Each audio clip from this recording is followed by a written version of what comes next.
So, hello everyone. Today we'll be discussing about trigeminal neuralgia. The examination of trigeminal nerve has already been uploaded on the channel. You can go and check it out there. So, if you get the practical of trigeminal nerve examination, the short question that will be asked to you is, what is trigeminal neuralgia? So, as the name is suggesting, trigeminal is the nerve and neuralgia is the pain that is occurring in the nerve. So by the name itself, we can tell that it is the pain occurring in the nerve. That means it is a neuropathic pain. That means it is a neuropathic pain.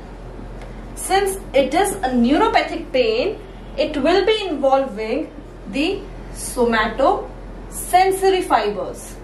The somatosensory fibers. It can never ever involve the motor fibers. If the motor fibers are involved, that means it will cause muscle weakness. Since it is a neuropathic pain, the fibers involved are the somatosensory fibers. Also, the trigeminal neuralgia is characterized by the pain occurs suddenly. It is very severe. And it occurs in episodes. It occurs in episodes. Since it occurs in episodes, we can call it paroxysmal pain. We can call it paroxysmal pain. So now when we know that trigeminal neuralgia is a neuropathic pain which is characterized by sudden, severe, paroxysmal attack of pain. How can we define it? Trigeminal neuralgia is a syndrome which is characterized by sudden, severe, paroxysmal attack of neuropathic pain. Right? So after we describe the trigeminal neuralgia, we will be asked to discuss the clinical characteristics. So before jumping on the clinical characteristics, we should know that the trigeminal neuralgia has 3 divisions. It has 3 divisions.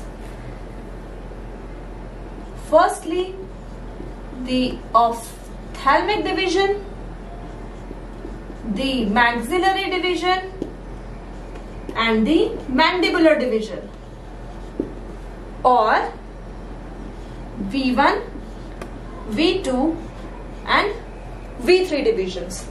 Also, the frequency of attacks or the frequency of the division involved. The frequency of division involved is V3, then V2, then V1. This way. This is the frequency of the division involved. So if the subject comes with trigeminal neuralgia, what will be the site that will be involved? Let's draw a diagram for that.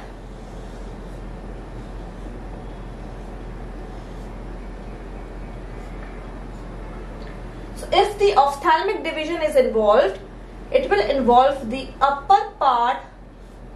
It will involve the upper part of the face up till the vertex, including the upper eyelid. This is V1. Also, this anterior part of the nose, is also by V1. So if a patient is pointing towards the nose, that means it is the ophthalmic division which is involved. If the maxillary division is involved, this will include this portion. The lower eyelids, minded, and the upper part of the mouth, the upper part of the lips, the upper part of the gums are by V2 division. So we are left with the lower portion of the mouth, that is the lower lip, the chin, which is by the V3 division. Remember, the angle of the mouth is not supplied by trigeminal nerve. So this is the area of distribution. So this tells that if the subject comes with trigeminal neuralgia, the pain will either be in the chin, the lower lip, upper lip, in the area of the cheek, the lower eyelid, upper eyelid, or the nose. So moving on to the clinical manifestations of the trigeminal neuralgia, this can be remembered using the mnemonic Socrates, where S is for site, O onset, C is characteristics, radiation, associating factors, the time duration, exacerbating factors, and the severity. What is the site? As we have discussed, the division V3 more than V2 more than V1. So the trigeminal neuralgia may involve one or more divisions, but most commonly it is the mandibular division, then the maxillary division, then the ophthalmic division. If it is occurring together, it is the mandibular and the maxillary division which will be occurring together. But it is very rarely that all three may occur together. So since the divisions of the trigeminal nerve are involved, we can grossly say the site for the trigeminal neuralgia is face, or we can say it is gums, cheek,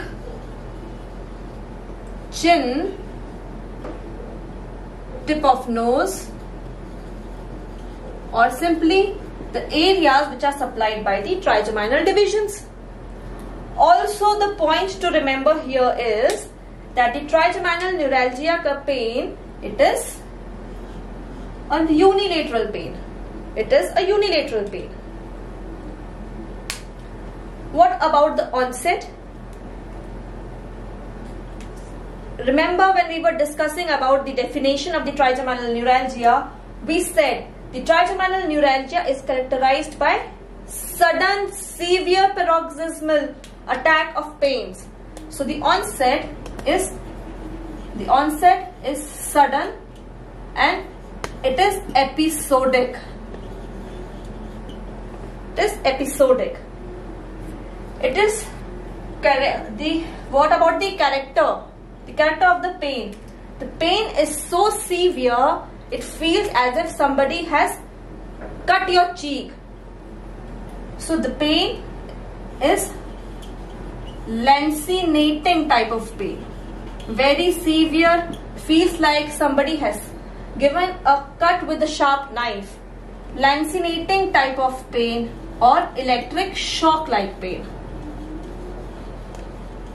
Or electric shock like pain. Radiation, let's draw a diagram again, a very small diagram.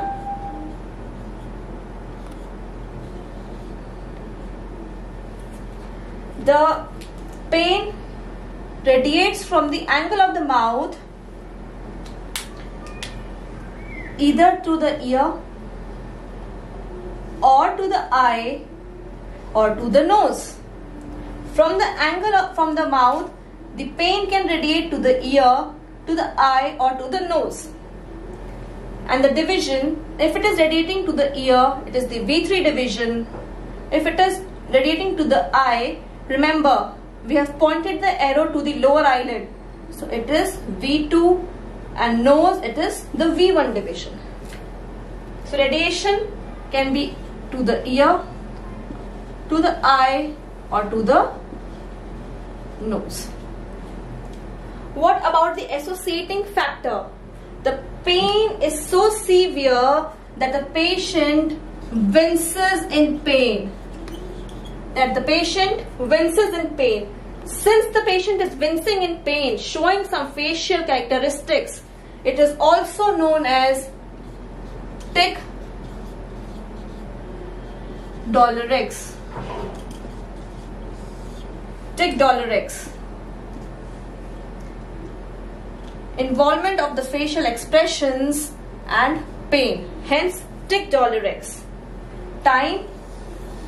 The pain does not usually last more than 1 to 2 minutes. If the pain is lasting more than 1 minute, you need to recheck your diagnosis. What about the exacerbating factors? The pain can be triggered even by trivial day-to-day activities like brushing your teeth or smiling or even chewing your food. So even trivial activities may exacerbate the pain. That means we have movement allodynia or tactile allodynia here. Even a splash of air may trigger the pain. What about the severity? This we have discussed. The pain is very severe. The pain is very severe. After we complete the clinical characteristics, we should know about the differential diagnosis for the trigeminal neuralgia. So what do we know till now? The pain is unilateral. It is neuropathic pain, sudden, severe, paroxysmal pain. But what about the age group? The age group is generally 50 years and above, having a female preponderance. More commonly seen in the female population, generally in the 5th decade of life or above. So if a subject or if a patient comes to you with bilateral pain and younger age group,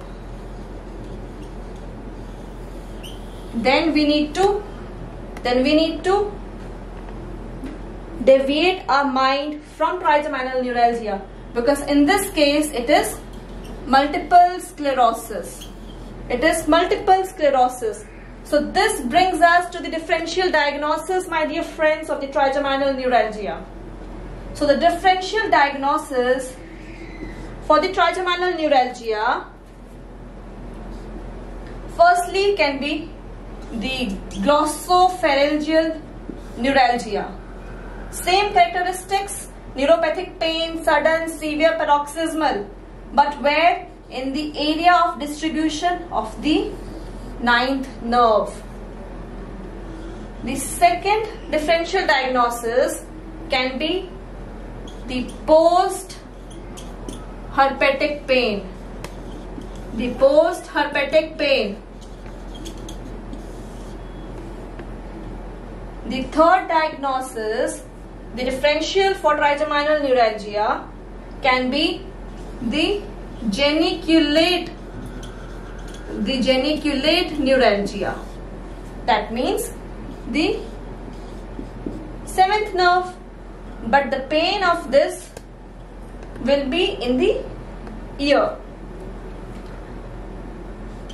Can we put multiple sclerosis in the differential diagnosis?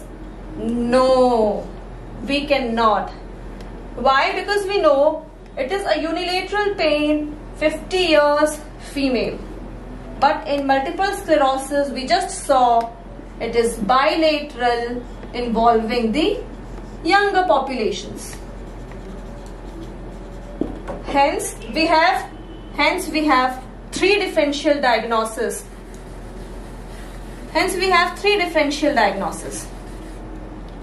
Glossopharyngeal neuralgia, post-herpetic pain, and the geniculate neuralgia.